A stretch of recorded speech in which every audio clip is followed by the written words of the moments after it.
Hey, what's up YouTube? So today I'm gonna do a city ride review of this motorcycle, the BMW G310GS. So let's talk about few things based on my experience in the city riding condition. So as far as I'm riding, I've taken it through dead city traffic and I have so much of news to you. By the way, let me just tell you something, that this beauty is just a massive thing, okay? It's just another GS in the GS family.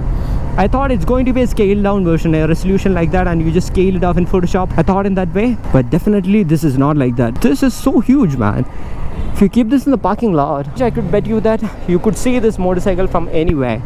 And yes, moving on to the heaviness of this bike, I need to tell that it just looks big. It's not a heavy motorcycle at all. I thought it's going to be a too difficult task. The usage of the plastic is a bit high on this. That's the reason why it feels a bit light and nimble. So yes, coming back to the point, riding this motorcycle in the city is just like a piece of cake. I cannot explain how happy I am riding this motorcycle. I thought that it will be way heavy, but not at all. It's too good. And now to comment on the riding comfort, the seat that you see on the GS is way comfortable. It's a gel seat, I think it's coming on, because I could that pluku feeling on that. Oh, it's so nice. And that's the same with the pillion also. So if you have a pillion to ride in the city also, no problem. So now let's mount on the engine refinement. The engine is way refined, but you feel a light buzz from the fairing at an intermediate RPM. I'll show you where.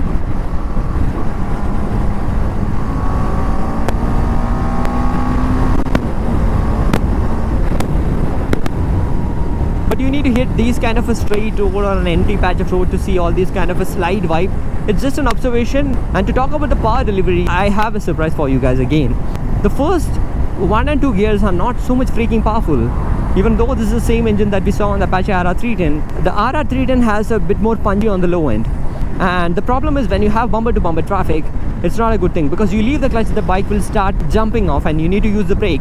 But on this one, the low end is actually very much like a tamed bull. It doesn't attack you at all. And another surprising factor is that every motorcycle heats up to a bit when you take it in the city traffic. I need to admit that when you ride it around 20 or 30 minutes in the traffic, the heat is coming to your feet, not onto your calf or to your knee or your thigh or your personal parts. But when you are wearing a boot or a hard shoe, you literally doesn't notice anything like that. Yes, of course, if you are wearing a short and a chappal, definitely you will be getting to know the heat of this GS. Otherwise, it's like too much friendly for the city traffic. Now let's talk about the suspension in terms of city riding aspects, because this suspension is so much tuned for off-road purpose as well as highway riding. Yesterday I did an experiment. I found a really bad hump near to my locality, and I actually purposely ran through that hump at a speed of 40 km/h with my pillion on. It soaked up everything. It just gave me a feel that I just ran over a hump, that's all.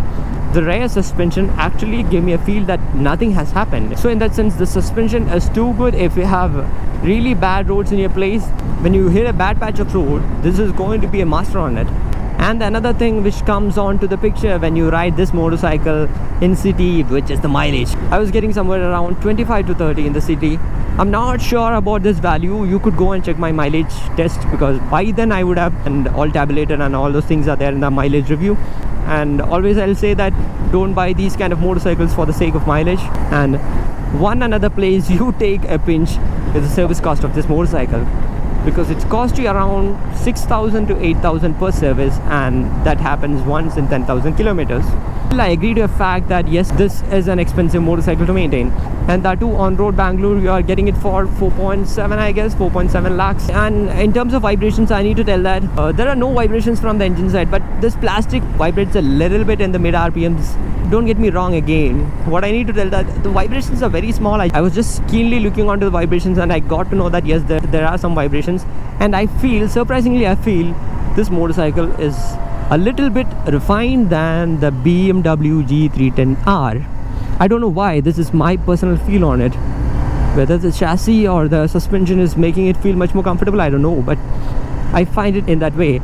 And the same engine that you see on the Apache RR310 actually ratchets a little bit on the plastics, and on the engine side you'll feel the same. And apart from that, even though this is a huge motorcycle, I feel like taking a U-turn is an easy job. I'll show you some filtering over here.